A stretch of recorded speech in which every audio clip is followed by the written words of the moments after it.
Hello बच्चों, क्या हाल चाल, कैसे हो आप लोग। बेटा आज मैं आपके लिए एक जबरदस्त सेशन लेकर के आया हूं। पूरी साइंस से टू जेड, यानी इस वन शूट में पूरी साइंस में आपके क्लास 9th में जितने भी बेटा ऑब्जेक्टिव टाइप प्रश्न बनते हैं, एक नंबर वाले प्रश्न, आपके बहुविकल्पीय हो, आपके रिक्त स्थान हो, आपके सही जोड़ी हो, तो ये आपके असत्य सत्य हो, तो बेटा ये सभी प्रश्न जो है आज आपकी इस क्लास में पूरी होंगे।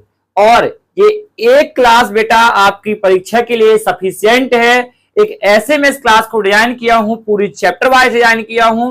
हर चैप्टर के मैंने प्रश्न लिए हैं ऑब्जेक्टिव टाइप, जो आपके आना है, चाहे आपका अर्धवार्षिक परीक्षा अभी स्टार्ट होना है आपके, और चाहे आपके जो है वार्षिक परीक्षा हो, सभी के लिए जो है ये रामबाण साबित होने वाले हैं। और आज आप देखिए कि क्या आप इन प्रश्नों के उत्तर मेरे साथ दे पा रहे हैं कि नहीं। तो इसलिए वीडियो को लास्ट तक देखिएगा, और यदि नए हो तो चैनल को सब्सक्राइब कर देना और वीडियो को लाइक कर देना।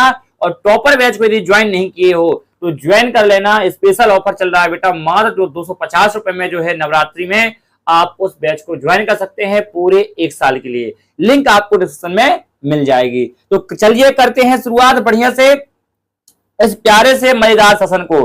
तो पहला चैप्टर बेटा यहाँ पर जो है डिजाइन किया गया है आपका हमारे आसपास के पदार्थ। तो पहले चैप्टर में हमारे आसपास के पदार्थ वाले चैप्टर में हमने लिया बेटा किसी तत्व के द्रव्यमान प्रति इकाई आयतन को क्या कहते हैं हम लोग। तो बेटा हम उसे कहते हैं घनत्व। क्या कहते हैं बेटा हम लोग उसको घनत्व कहते हैं।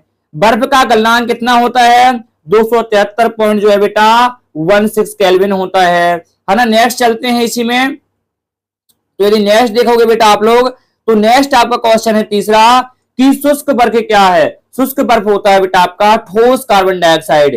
क्या होता है, ठोस कार्बन डाइऑक्साइड। निम्न में से किस अवस्था के कारण सूर्य और तारों में चमक होती है। तो आपकी प्लाज्मा अवस्था होती है, ये आपको मैंने पढ़ा के रखा है। डिटॉल की बूंदों को जल में मिलाने पर कौन सी परिघटना घटित होती है। तो विसरण की परिघटना घटित होती है।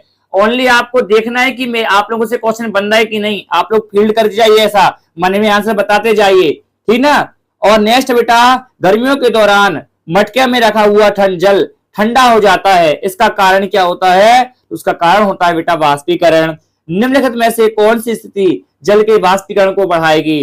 तो कौन सी, जल के ताप में वृद्धि, जल के ताप में कमी। तो कौन सा आएगा आपका, तो बेटा जल के ताप में वृद्धि हो जाएगा, है ना। नेक्स्ट क्वेश्चन है निम्नलिखित में से कौन ऊर्ध्वपातन पदार्थ नहीं है। तो बेटा नमक आपका ऊर्ध्वपातन पदार्थ यहाँ पर नहीं है, ये आपका आंसर हो जाएगा। नेक्स्ट क्वेश्चन की ओर चलते हैं अपन लोग। 8वां क्वेश्चन है बेटा निम्न में से कौन सा ऊर्ध्वपातन पदार्थ नहीं है। तो कौन सा नहीं है, नमक, ये करा दिया मैंने आप लोगों को, है ना, नमक नहीं है। द्रव धातु का नाम क्या है। तो बेटा एकमात्र ऐसी धातु जो द्रव हो तो वो आपका होगी पारा। तापमान का एसआई मात्रक क्या होता है बेटा, केल्विन। दाब बढ़ाने पर निम्नलिखित में से किसके आयतन में कमी होती है। तो ठोस के, द्रव के और गैस के, तो तीनों के आयतन में बेटा तापमान में जो है दाब बढ़ाने पर तीनों के आयतन में बेटा कमी होती है। नेक्स्ट है 100 डिग्री सेल्सियस पर जल की भौतिक अवस्था होती है, क्या होती है, द्रव। इस तरह से पूरी पीडीएफ बेटा जो टॉपर बैच के जो स्टूडेंट्स हैं उनको मिल जाएगी, है ना। नेक्स्ट चलते हैं अपन लोग, रिक्त स्थान में हम लोग आते हैं। तो रिक्त स्थान में बेटा देखिए रखा है भारत के प्राचीन दार्शनिक ने पदार्थ की कितनी, तो बेटा मूल रूप से तत्वों के कितने भागों में वर्गीकृत किया गया है। तो मूल तत्वों में, तो 5 मूल तत्वों में वर्गीकृत किया गया था। तो दार्शनिक ने बेटा पदार्थ को 5 मूल तत्वों में वर्गीकृत किया है। कौन सा आपने बोला होगा, जल, वायु, हवा, पानी, इस तरह से आपने सुना होगा सियानों के द्वारा। आयतन मापने का साधारण मात्रक क्या होता है बेटा, तो लीटर होता है, जिसके माध्यम से हम आयतन को मापते हैं। तापमान बढ़ाने पर कणों की गतिज ऊर्जा क्या होती है बेटा, आपकी बढ़ती है। ठोसों की अपेक्षा द्रवों में विसरण की दर बेटा क्या होती है, आपकी अधिक होती है। क्या होती है, आपकी अधिक होती है। तापमान की माप केल्विन से सेल्सियस में बदलने के लिए क्या करते हैं हम लोग, तो 273 को घटाना चाहिए। वायु में विद्यमान जल वाष्प की मात्रा बेटा आर्द्रता कहलाती है। वाष्पीकरण से जो है ठंडक उत्पन्न होती है। मैंने आपको पढ़ाया कि वाष्पीकरण एक ऐसी प्रक्रिया है जो आपको ठंडक महसूस कराती है। पदार्थ की बेटा 3 अवस्थाएं होती हैं मूल रूप से, जबकि कुल अवस्थाएं 5 होती हैं। 3 अवस्थाएं कौन सी हैं, ठोस, द्रव, गैस। इस तरह से पदार्थ में संपीड़न का गुण बेटा किसमें, गैस अवस्था में सर्वाधिक होता है संपीड़न, मैंने आपको बताया है। 25 डिग्री सेल्सियस पर जल की भौतिक अवस्था क्या होगी, द्रव अवस्था में हो जाएगा। और ऊर्ध्वपातन बेटा प्रक्रम में गैसीय पदार्थ सीधे ठोस अवस्था में आ जाता है। किसमें? ऊर्ध्वपातन में। ये लिखा हुआ है, आप लोग देख पा रहे होंगे, है ना। नेक्स्ट चलते हैं बेटा हम लोग। नेक्स्ट यहाँ पर सत्य सत्य वाले क्वेश्चन आ जाते हैं कि ठोस एवं द्रवों की तुलना में गैसों में संपीड़ितता काफी अधिक होती है। तो ये बिल्कुल बेटा सत्य है, बिल्कुल। ये द्रवों का निश्चित आयतन एवं निश्चित आकार होता है, तो ऐसा बिल्कुल भी नहीं है।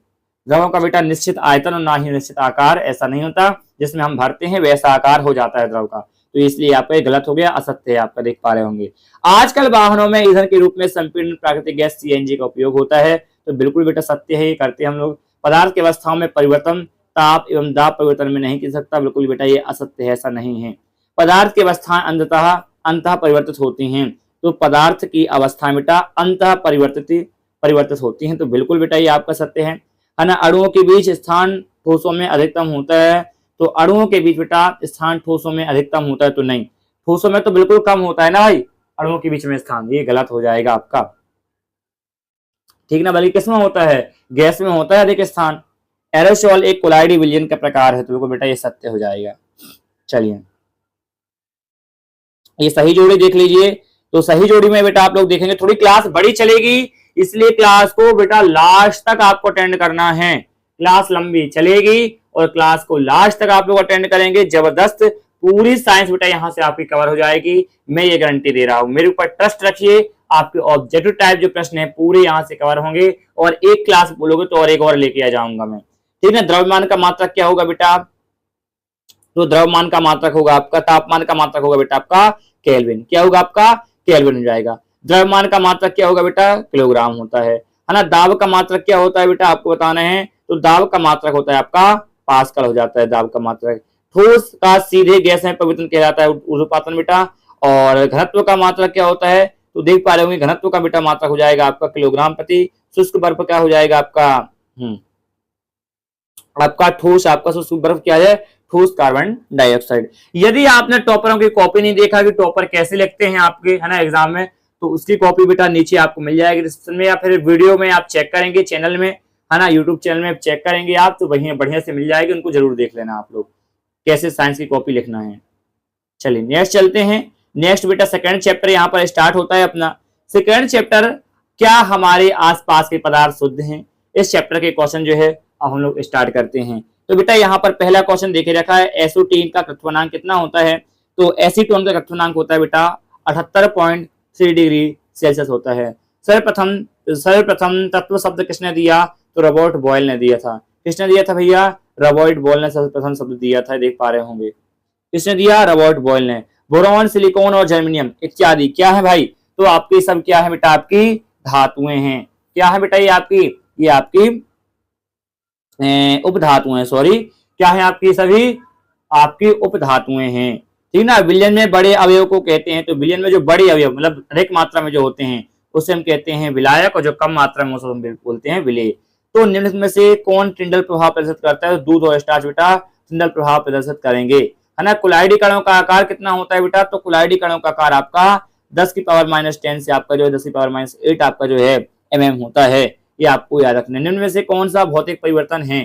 तो भौतिक परिवर्तन बेटा कौन सा है, ये भी पूछता है। भौतिक और रासायनिक, इन सभी चीजों को मैंने आपको पढ़ा भी दिया है अच्छे से। तो भौतिक परिवर्तन बेटा कौन सा होगा? तो यदि आप देखेंगे यहाँ पर, तो लोह धातु का पिघलना, लोहे धातु का पिघलना बेटा ये क्या है? भौतिक परिवर्तन है कि नहीं, ये आप लोगों को यहाँ पर बताना रहेगा। तो यदि हम लोग देखेंगे तो धातु का बेटा पिघलना बिल्कुल आपका भौतिक परिवर्तन है, बिल्कुल सही है आपका, धातु पर भौतिक परिवर्तन होगा बेटा ये। लोहे में जंग लगना, लोहे में जंग लगना बेटा रासायनिक परिवर्तन होता है, इसलिए आपका नहीं होगा, है ना। लोहे की छड़ का मोड़ना, बिल्कुल धातु भौतिक परिवर्तन है। लोहे धातु के तार को पतला करना बिल्कुल आपका भौतिक परिवर्तन है, यानी 1 2 3 ओनली दूसरे को छोड़ के 1 3 4 ऐसा होगा, तो यानी कि सी आपका हो जाएगा। निम्नलिखित में से कौन सी रासायनिक परिवर्तन? रासायनिक परिवर्तन बताना बेटा कौन सा है? तो धातु लकड़ी का क्षय होना, तो बेटा लकड़ी का क्षय होना एक रासायनिक परिवर्तन है, क्योंकि इसमें जो है जल के साथ रिएक्ट करती है ना। लकड़ी का जो है बेटा जलना बिल्कुल रासायनिक परिवर्तन है। लकड़ी का काटा जाना रासायनिक परिवर्तन नहीं होगा। लकड़ी के टुकड़ों को हथौड़ा से कील को घुस होना, ये भी भौतिक परिवर्तन होगा, रासायनिक नहीं होगा, यानी 1 और 2। ठीक है भाई यहाँ तक। इसके बाद बेटा नौवा में आते हैं हम लोग। तो नौवे में निम्न में से किन की प्रकृति समांगी होती है? तो आपकी 1 एवं 2, तो आपकी जो है आपका किसकी समांगी होती है बेटा, तो आपका बर्फ की और आपकी वायु की प्रकृति समांगी होती है। चलिए नेक्स्ट चलते हैं। नेक्स्ट बेटा आयोडीन टिंचर कीटाणु रोधक गुण रखता है, तो क्या आएगा भाई, तो एल्कोहल आयोडीन में, है ना। नेक्स्ट है बेटा आपका रिक्त स्थान कि शुद्ध पदार्थ तत्वों को यौगिक हो सकते हैं। धातु ताप व विद्युत की जो है सुचालक होती हैं। निलंबन कणों का व्यास बेटा 10⁻⁵ जो है मीटर बड़ा होता है। टिंडल प्रभाव कुलाइडी विलयन का एक जो है प्रकाशीय गुण होता है। विलयन बेटा एक समांगी मिश्रण होता है, ये आपको मैंने बताया है। बर्फ जल और बल वाष्प के रासायनिक गुण समान होते हैं। बर्फ का गलनांक बेटा 273 आपका केल्विन होता है, 273 डिग्री केल्विन होता है, बोलेंगे ऐसे डिग्री नहीं लगाएंगे। मिल्क ऑफ मैग्नीशिया का परिक्षेपण बेटा माध्यम क्या होता है, द्रव होता है। जब एक घने जंगल के आच्छादन के से सूर्य की किरण गुजरती है तो इसे हम बोलते हैं बेटा टुंडल प्रभाव। आपने देखा होगा घर में बढ़िया से खपरे छपे हुए, ऊपर से प्रकाश आता है तो अंदर तक आता है, तो यही है बेटा टुंडल प्रभाव। ठीक, नेक्स्ट चलते हैं। नेक्स्ट यहाँ पे आपके आ जाते हैं सत्य सत्य। सत्य सत्य में देखेंगे बेटा आप लोग, तो विलयन की सांद्रता उसके इकाई आयतन या विलायक की इकाई द्रव्यमान में उपस्थित विलय की मात्रा है। बिल्कुल बेटा सत्य है। कुलाइड एक समांगी विलयन है, तो कुलाइड बेटा एक समांगी विलयन समांगी मिश्रण है, बिल्कुल नहीं, कुलाइड एक समांगी मिश्रण नहीं है। किसी भी स्रोत से प्राप्त होने वाली किसी एक पदार्थ के अभिलाक्षण गुण समान होते हैं, असत्य है भाई ये। मिश्रण का निश्चित गलनांक होता है, बिल्कुल असत्य है भाई, मिश्रण का कोई निश्चित गलनांक नहीं होता है ना। निलंबन के कारण फिल्टर पेपर नहीं निकलते, ठीक, बिल्कुल सत्य है ये। नेक्स्ट है सही जोड़ी आप बेटा स्टार्ट होती है यहाँ से आप लोगों की। एरोसोल क्या होगा भाई, तो एरोसोल आपका होता है जैसे कोहरा हो गया, बादल हो गया, कुहासा, ये आपका कैरोसोल हो जाएगा। फॉर्म क्या है, तो फॉर्म बेटा आपकी जो है सेविंग क्रीम, तो सेविंग क्रीम क्या है, फॉर्म उत्पन्न होती है ना सेविंग क्रीम से, तो सेविंग क्रीम क्या हो जाएगी आपकी, फॉर्म उत्पन्न हो जाएगी। इसके बाद देखेंगे यदि आप लोग बेटा इमल्सन किसमें होता है, तो इमल्सन होता है मतलब आपका दूध में, और से आपका फेस क्रीम जो होता है उसमें इमल्सन होता है। सोल में क्या होता है बेटा, तो सोल आपका मैग्नीशिया मिल्क ऑफ कीचड़, ये आपका सोल हो जाएगा।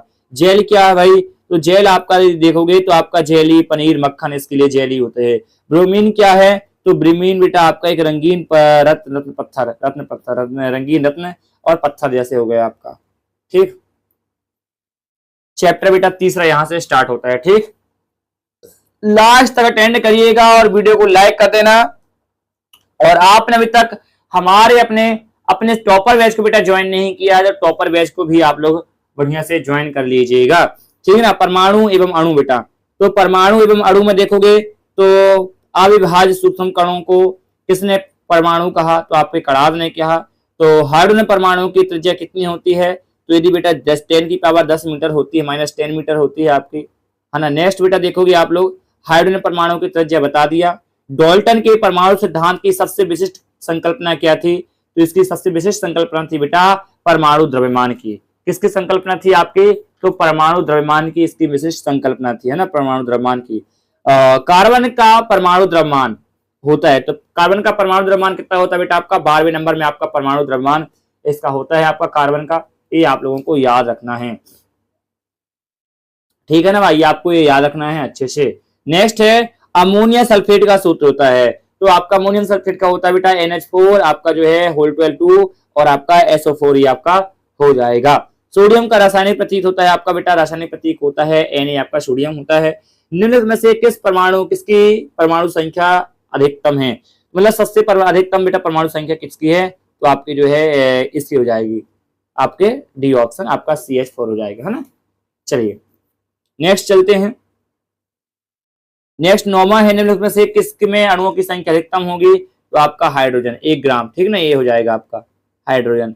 मैग्नीशियम क्लोराइड का सूत्र क्या होता है बेटा, MgCl2 मैग्नीशियम क्लोराइड। सल्फर का परमाणु द्रव्यमान कितना होता है, तो 32 होता है। H2S अणु में कितने परमाणु द्रव्यमान होते हैं बेटा, 3 होते हैं। ठीक है, अभी यहां से हम लोग आते हैं रिक्त स्थान पर। तो यौगिक जल में हाइड्रोजन और ऑक्सीजन के द्रव्यमान का अनुपात कितना होता है, तो बेटा 1:8 होता है, 1:8 होता है। परमाणु त्रिज्या को बेटा नैनोमीटर में मापा जाता है, ये आपको याद रखना है।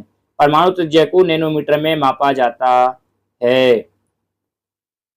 नेक्स्ट, लोहे का प्रतीक एफ ही है। जो उसके लैटिन शब्द बेटा किससे बना हुआ है? तो लैटिन शब्द कैरम से, फेरम से बना हुआ है। लैटिन शब्द फेरम, कैरम नहीं, इसको बोलते हैं फेरम। तो लैटिन शब्द बेटा फेरम से व्युत्पन्न हुआ है। कार्बन 12 समस्थानिक के एक परमाणु द्रव्यमान के 1/12 भाग के मानक परमाणु द्रव्यमान इकाई के रूप में भाग लेते हैं। किसी पदार्थ का बेटा, किसी पदार्थ का सूत्र इकाई द्रव्यमान उसके सभी संगठन परमाणुओं का परमाणु द्रव्यमान का बेटा योग होता है। आवोगाद्रो संख्या का, आवोगाद्रो संख्या को नंबर से निरूपित करते हैं, मतलब एनओ ऐसा से निरूपित करते हैं, ठीक है, नंबरों से।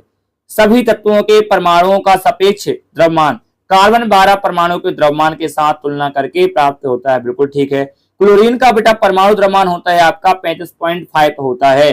सोडियम क्लोराइड आपका NaCl में धनात्मक आपका सोडियम आयन तथा ऋणात्मक आपका क्लोराइड होता है। ये क्लास में जब स्टार्ट करूंगा बेटा, ये चैप्टर अपना रह गया था जहां तक, तो मैं वहां पर बताऊंगा, फिर करा दिया है मैंने, हाँ करा दिया है टॉपर वैसे बेटा इसको मैंने। चलिए, सत्य असत्य को देखते हैं। तत्व का सूक्ष्मतम कण परमाणु होता है, तो जो प्रायः स्वतंत्र रूप से नहीं रह सकते हैं, तो तथा उसके सभी रासायनिक गुण धर्मों को प्रदर्शित करते हैं। बिल्कुल ठीक है बेटा। ये द्रव्यमान संरक्षण के नियम अनुसार किसी रासायनिक अभिक्रिया में द्रव्यमान को ना तो उत्पन्न किया जा सकता है और ना ही नष्ट किया जा सकता है। बिल्कुल सही है भैया, ये तो है ना। आपका नेक्स्ट है 16 माइक्रोबेटा, आपका ऑक्सीजन में 16 ऑक्सीजन परमाणु होते हैं। ये बिल्कुल भी गलत है, सरासर झूठ। कैल्शियम का परमाणु द्रव्यमान 40 होता है, तो क्या बेटा सही है? बिल्कुल सही है। एल्यूमिनियम द्विपरमाणुक होता है बेटा, ये आपका गलत हो जाएगा। परमाणु सदैव स्वतंत्र अवस्था में होते हैं, ये भी आपका गलत हो जाएगा। नेक्स्ट चलते हैं बेटा, चौथा, परमाणु की संरचना। परमाणु की संरचना चैप्टर चौथा अध्याय है आपका, है ना। तो किस कण की खोज के कारण 1906 में जे टॉमसन ने जो है भौतिक शास्त्र में नोबेल पुरस्कार मिला? तो बेटा इलेक्ट्रॉन की खोज के कारण। परमाणु के नाभिक की खोज किसने की? रदरफोर्ड भैया ने की। रदरफोर्ड भैया किसने की? रदरफोर्ड भैया ने खोजा परमाणु को। नाभिक की ये भौतिक का जनक किसे कहा जाता है भैया? रदरफोर्ड को कहा जाता है। एक तत्व की परमाणु संख्या केंद्र में विद्यमान किसी तत्व के बराबर होती है, तो बेटा प्रोटॉन के बराबर होती है। रदरफोर्ड का अल्फा कण प्रकीर्णन प्रयोग किसके खोज के लिए उत्तरदायी था? तो परमाणु केंद्र के लिए बेटा उत्तरदायी था। एक तत्व के समस्थानिक में होते हैं, तो क्या होते हैं भैया? न्यूट्रॉन की अलग अलग संख्या। क्या होती है? न्यूट्रॉन की अलग अलग संख्या। ये बेटा आपको याद रखना है।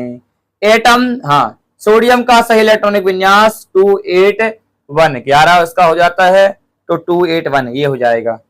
एटम शब्द का प्रयोग किसने कहा? तो भाई जॉन डाल्टन भाई ने बोला। ए भैया एटम जॉन डाल्टन ने बोला। न्यूक्लियॉन कहलाते हैं आपके, तो प्रोटॉन तथा न्यूट्रॉन दोनों बेटा आपके न्यूक्लियॉन कहलाते हैं।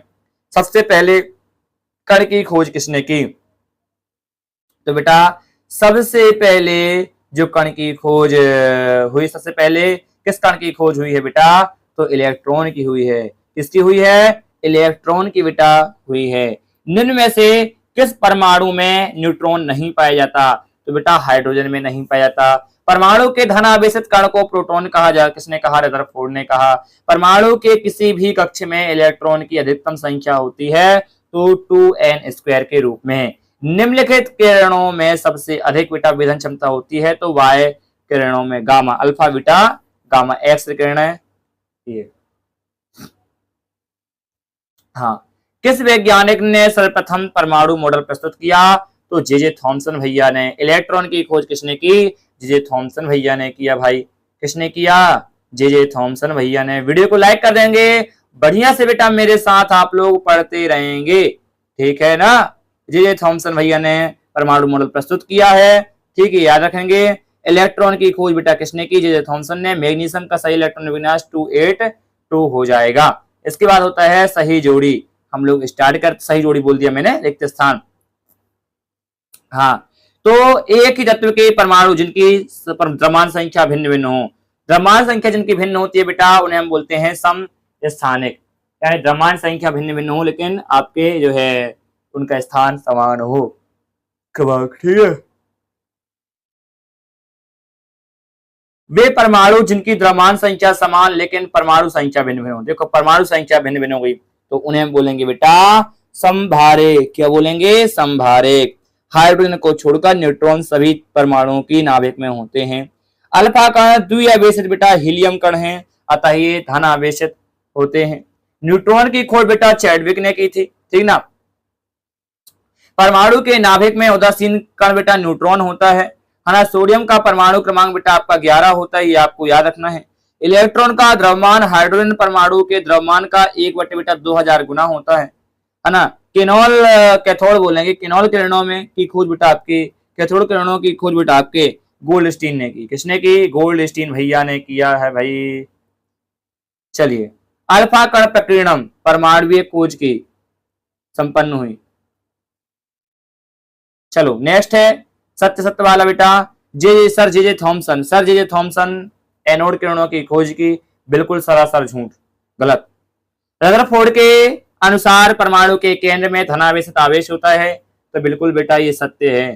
तत्वों को उनके प्रोटॉनों की संख्या के आधार पर परिभाषित किया जा सकता है, तो बिल्कुल बेटा सत्य है। तो संयुक्ता परमाणु की संयोजन शक्ति है, तो बिल्कुल बेटा ये आपका सत्य है। अल्फा कण का द्रव्यमान 2u आपका जो है म्यू होता है, माइक्रो बोल सकते हैं, बिल्कुल बेटा। पांचवा आपका ये गलत हो जाएगा सरासर। इलेक्ट्रॉन का द्रव्यमान नगण्य और आवेश +1 माना जाएगा, तो बेटा ये भी आपका गलत हो जाएगा। थॉमसन के अनुसार परमाणु धनावेशित गोलक का बना होता है और इलेक्ट्रॉन उसमें धंसे हुए होते हैं। ये कौन कह रहा है? आपका थॉमसन भैया कह रहे हैं। बिल्कुल प्लम पुडिंग मॉडल, इन्होंने तो बोला तरबूज का मॉडल, बिल्कुल उनको कहा ठीक है। ऋणात्मक और धनात्मक आवेश परिणाम में समान होते हैं, इसलिए परमाणु विद्युत उदासीन होता है, तो बिल्कुल बेटा ये बात भी बिल्कुल सही निकली थी, साबित हुई है। चलिए सही जोड़ी में आइए। सही जोड़ी क्या है? प्रोटॉन की खोज। प्रोटॉन की खोज किसने की है भैया? तो प्रोटॉन की खोज किसने करी है? ई गोल्डस्टीन ने प्रोटॉन की खोज की है। हाइड्रोजन का समस्थानिक क्या है? तो हाइड्रोजन का समस्थानिक होता है बेटा ड्यूटेरियम। ड्यूटेरियम हाइड्रोजन का एक समस्थानिक है। मैग्नीशियम की संयुक्तता कितनी होती है? तो बेटा मैग्नीशियम की जो संयुक्तता होती है वो 2 होती है। कितनी? 2 होती है। कार्बन की बेटा संयोजकता कितनी होती है? चौथा, कार्बन की संयोजकता बेटा आपका 4 होती है। कितनी होती है भैया? 4 होती है। जेम्स चैडविक भैया क्या है? तो जेम्स चैडविक आपके न्यूट्रॉन से संबंधित हो जाते हैं, जेम्स जी। हाइड्रोजन का प्रतीक क्या होता है भैया? तो हाइड्रोजन का प्रतीक बेटा H होता है। इलेक्ट्रॉन बेटा क्या है? तो इलेक्ट्रॉन का बेटा आपके ऋण आवेश होते हैं, इलेक्ट्रॉन ऋण आवेशित होते हैं। प्रोटियम और ड्यूटियम बेटा क्या हैं? आपके समस्थानिक हैं, हाइड्रोजन के ही समस्थानिक हैं। जे थॉमसन क्या है बेटा? इलेक्ट्रॉन की खोज जे थॉमसन भैया ने की भाई। चलिए आगे बढ़ते हैं भाई, है ना। आगे एक नया चैप्टर यहां से स्टार्ट होने जा रहा है, 5वां, जीवन की मौलिक इकाई। ठीक, जीवन की मौलिक इकाई बेटा आपका चैप्टर स्टार्ट हो रहा है। तो जीवन की मूलभूत इकाई क्या है? तो जीवन की मूलभूत इकाई बेटा आपकी है, तो जीवन की मूलभूत इकाई क्या है आपकी? कोशिका। तो कोशिका बेटा जीवन की मेरी मूलभूत इकाई हो जाएगी, कोशिका अपनी। चलिए नेक्स्ट चलते हैं। पादप कोशिका की कोशिका भित्ति बनी होती है, तो बेटा पादप कोशिका की जो कोशिका भित्ति होती है वो किसकी बनी होती है? सेल्यूलोज की बनी होती है। किसकी भैया जी? सेल्यूलोज की बनी होती है। कोशिका में होने वाली जैविक क्रियाओं का नियंत्रण किया जाता है, तो बेटा कोशिकाओं में जितनी भी जैविक क्रियाएं हैं उनका नियंत्रण कौन करता है? तो केंद्रक बेटा, उनका केंद्रक ड्राइवर जैसे है, जैसे पूरा ड्राइवर पूरी ट्रेन का नियंत्रण करता है, तो पूरा डंपर का नियंत्रण करता है, उस तरह से केंद्रक हमारे बेटा कोशिकाओं का नियंत्रण करता है। कोशिका का ऊर्जा गृह किसे कहा जाता है? तो माइटोकॉन्ड्रिया को ऊर्जा गृह कहा जाता है। पाचक एंजाइम बेटा पाए जाते हैं, तो यदि देखोगे तो पाचक एंजाइम बेटा आपके लाइसोसोम में पाए जाते हैं। मानव शरीर की सबसे बड़ी कोशिका कौन सी है? तो मानव शरीर की सबसे बड़ी कोशिका होती है बेटा तंत्रिका कोशिका। कौन सा कोशिकांग अंतः कोशिका परिवहन तथा उत्पादन सतह के रूप में कार्य करता है? तो बेटा आपका ER आपका ये कार्य करता है। अंतःप्रतपी जालिका हम लोग इसको बोल सकते हैं। ठीक है भाई, चलिए आगे बढ़ते हैं। कौन सा कोशिकांग, हाँ, कौन सा कोशिकांग पदार्थ, कोशिकांग कोशिका से बने पदार्थ को संचय, रूपांतर तथा पैकेजिंग करता है। तो पैकेजिंग का काम कौन करता है भैया? गोल्जी भैया पैकेजिंग करते हैं। ब्लैक रिएक्शन देने वाला वैज्ञानिक कौन है? तो ब्लैक रिएक्शन किसने दिया है भैया?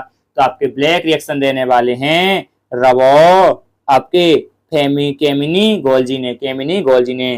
केंद्रक, कोशिका में केंद्रक की खोज किसने की? तो बेटा कोशिका में केंद्रक की खोज ब्राउन भैया ने की, रॉबर्ट ब्राउन ने की है। अस्थि मज्जा में निर्माण होता है, तो अस्थि मज्जा में बेटा किसका निर्माण होता है?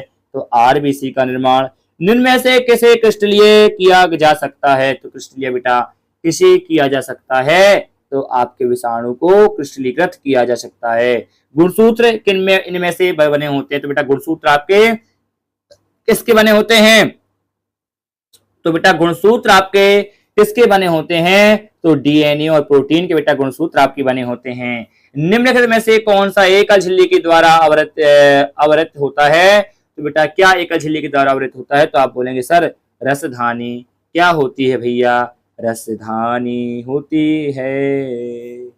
16 आपका, चलते हैं। निम्न में से कौन सा कार्य रसधानी का नहीं है? तो बेटा रसधानी का कार्य क्या नहीं है? कि चलन करना रसधानी का कार्य नहीं होता। निम्न में से किसकी कोशिका भित्ति सेल्यूलोज की नहीं बनी होती? तो बेटा सेल्यूलोज की कोशिका भित्ति आपकी, जीवाणु की कोशिका भित्ति सेल्यूलोज की नहीं बनी होती है, काइटिन की होती है। किसकी भैया? काइटिन की होती है। लाइसोसोम इसमें उत्पन्न होता है। लाइसोसोम बेटा कहाँ होता है? गोल्जी उपकरण में होता है। कोशिका का रसोई घर किसे कहते हैं भैया? कोशिका का रसोई घर बेटा क्लोरोप्लास्ट को कहा जाता है। डीएनए के क्रियात्मक खंड को क्या कहते हैं भैया जी? तो इसको हम बोलते हैं जीन भैया। लाइसोसोम उत्पन्न होते हैं, तो भैया जी लाइसोसोम क्या होते हैं? लाइसोसोम में गुणसूत्र डीएनए, सॉरी लाइसोसोम गोल्जी उपकरण से उत्पन्न होते हैं।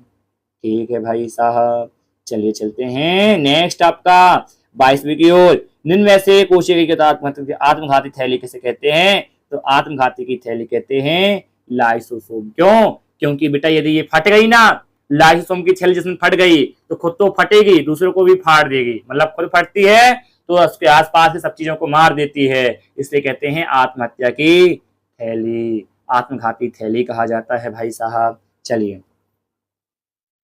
नेक्स्ट आपके रिक्त स्थान की ओर हम लोग बढ़ते हैं। पहला है सभी कोशिकाओं के चारों ओर क्या हो जाता है भैया? सभी कोशिकाओं के चारों ओर एक कोशिका झिल्ली यहाँ पर पाई जाती है। क्या होती है? कोशिका झिल्ली बेटा पाई जाती है। नेक्स्ट पादप कोशिका की भित्ति बेटा किसकी बनी होती है? सेलुलोज की बनी होती है। पादप कोशिका की भित्ति, ये देख पा रहे हो नीचे उत्तर भी है, सेलुलोज की बनी होती है। लाइसोसोम को बेटा, लाइसोसोम को खालिस्तान कहा जाता है, अभी बताया लाइसोसोम को आत्महत्या की थैली बेटा कहा जाता है। कोशिका में हरित लवक पाया जाता है, तो बेटा किसमें? पादप कोशिका में हरित लवक बेटा पाया जाता है। पौधे खालिस्तान की उपस्थिति के कारण हरे होते हैं, तो बेटा पौधे हरित लवक की उपस्थिति के कारण हरे होते हैं। ठीक ना। कोशिका में विशिष्ट घटक होते हैं जिन्हें हम क्या कहते हैं बिना, जिन्हें हम कोशिकाएं कहते हैं। क्रोमोप्लास्ट जिसमें क्लोरोफिल होता है उसे हम कहते हैं, उसे हम बोलते हैं बेटा क्लोरोप्लास्ट कहते हैं। 8वां ल्यूकोप्लास्ट का प्राथमिक कार्य संचय करना है। 9वां सभी जीवों की मूलभूत इकाई है कोशिका बेटा, सभी जीवों की मूलभूत इकाई है। गुणसूत्र बेटा आपके डीएनए के बने होते हैं और प्रोटीन के बने होते हैं। प्लास्टिड्स क्या भाई? तो प्लास्टिड्स आपके जो है 3 प्रकार के होते हैं। असूत्री विभाजन द्वारा बनी संतति कोशिकाओं में गुणसूत्रों की संख्या अपनी जनक कोशिका से जो है आपकी आधी होती है। कोशिका की पैकिंग और प्रेषित का इकाई होती है बेटा गोल्जी का आपकी ये काम करती है। चलिए एक पूरे करा दिया, सत्य सत्य को चलते हैं। हाँ, प्रोकैरियोटिक कोशिका में कोई भी झिल्ली युक्त अंगक नहीं होता है, अंगक नहीं होता है। उसमें क्रोमोसोम के स्थान पर न्यूक्लिक अम्ल होता है, उसमें केवल छोटे राइबोसोम अंगक रूप से होते हैं। तो बेटा बिल्कुल ये कथन सही है। सेल कोशिका लैटिन शब्द है जिसका अर्थ होता है छोटा कमरा, बिल्कुल सही है, ये मैंने आपको बताया भी है इन चीजों को। जंतु बेटा कोशिकाओं की राजधानी बड़ी होती है, जंतु कोशिकाओं की राजधानी बड़ी होती है, जबकि पादप कोशिकाओं की राजधानी बहुत छोटी होती है। तो ऐसा कुछ नहीं है, फालतू की बात यहाँ पर लिख रहा है, कुछ नहीं है ऐसा। कुछ पौधों की कोशिकाओं की केंद्रीय राजधानी की माप कोशिकाओं का आयतन 50 से 90% तक होता है। तो बेटा बिल्कुल ये बात सही है। माइटोकॉन्ड्रिया की तरह प्लास्टिक में भी अपना डीएनए, प्लास्टिक में भी अपना खुद का बेटा डीएनए होता है। क्या ये बात सही है? तो बिल्कुल इस बात बिल्कुल सही है बेटा। कोशिका की खोज ल्यूवेन होक ने की। तो कोशिका की खोज बेटा ल्यूवेन होक भाई भैया ने की। कोशिका की खोज किसने की? ल्यूवेन होक भैया ने की। लेकिन बेटा कोशिका की खोज ल्यूवेन होक भैया ने कहाँ की है? कुछ भी मन से है, असत्य हो गया ये। पौधे एवं जंतुओं में घाव और दूध अर्धसूत्री विभाजन के लिए फलस्वरूप होता है बेटा, ये बिल्कुल गलत है। पोरकेंजे ने 1831 में कोशिका के केंद्रक का पता लगाया, बट कुछ भी छाप के रख रहा है, गलत गलत, हाँ असत्य है भाई ये। चलिए नेक्स्ट है आपका सही जोड़ी। तो बेटा सही जोड़ी के लिए नेक्स्ट है कोशिका भित्ति। तो बेटा कोशिका भित्ति क्या है?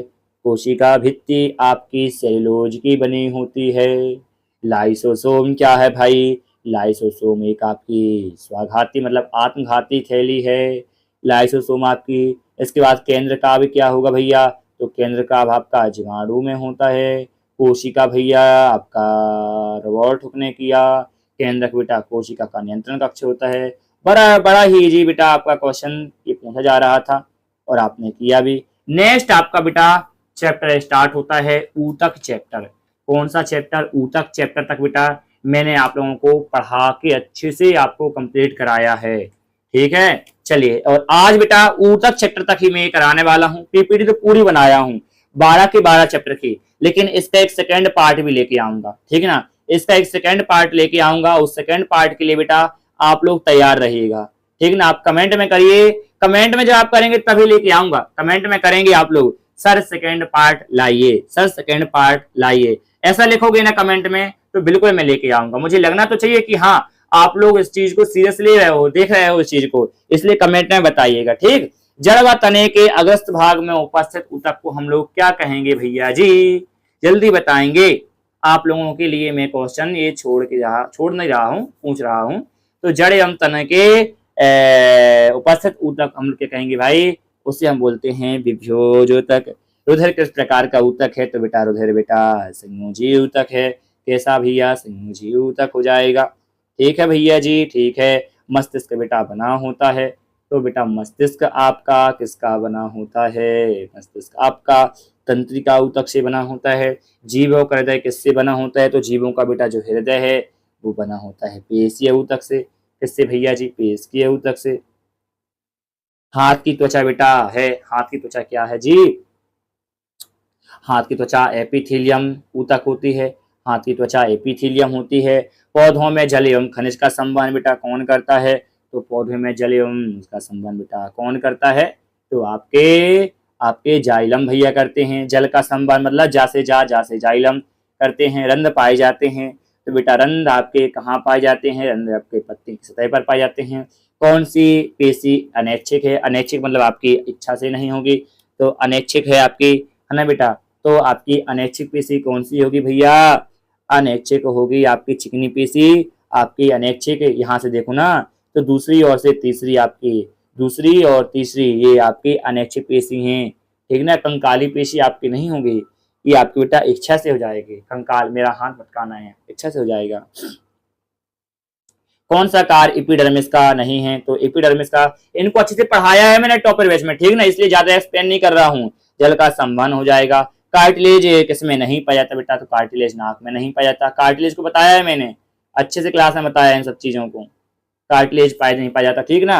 अस्थि एवं मांसपेशियों को संयोजित होता है बेटा, तो इसे हम बोलते हैं क्या भैया जी? कंडरा। क्या बोलते हैं? कंडरा। क्या बोलते हैं बेटा? कंडरा। चलो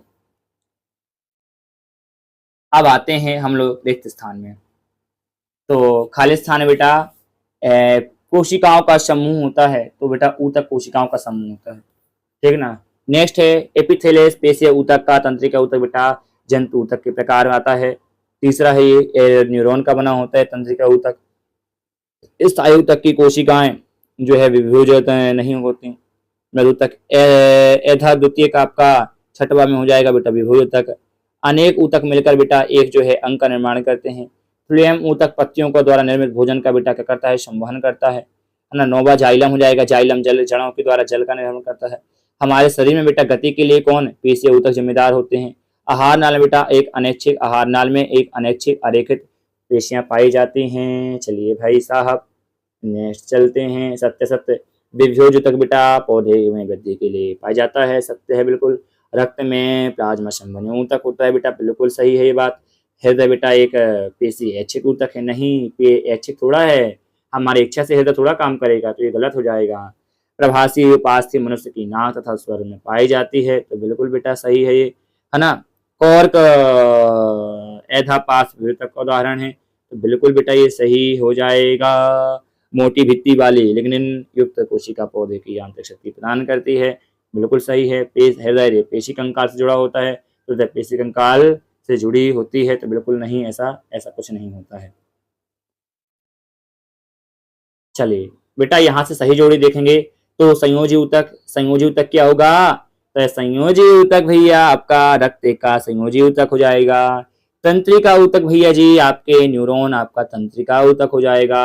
नारियल का रेशेदार छिलका आपको मैंने बताया है क्या होगा जी, स्क्लेरेनकाइमा होगा जी, क्या होगा, स्क्लेरेनकाइमा।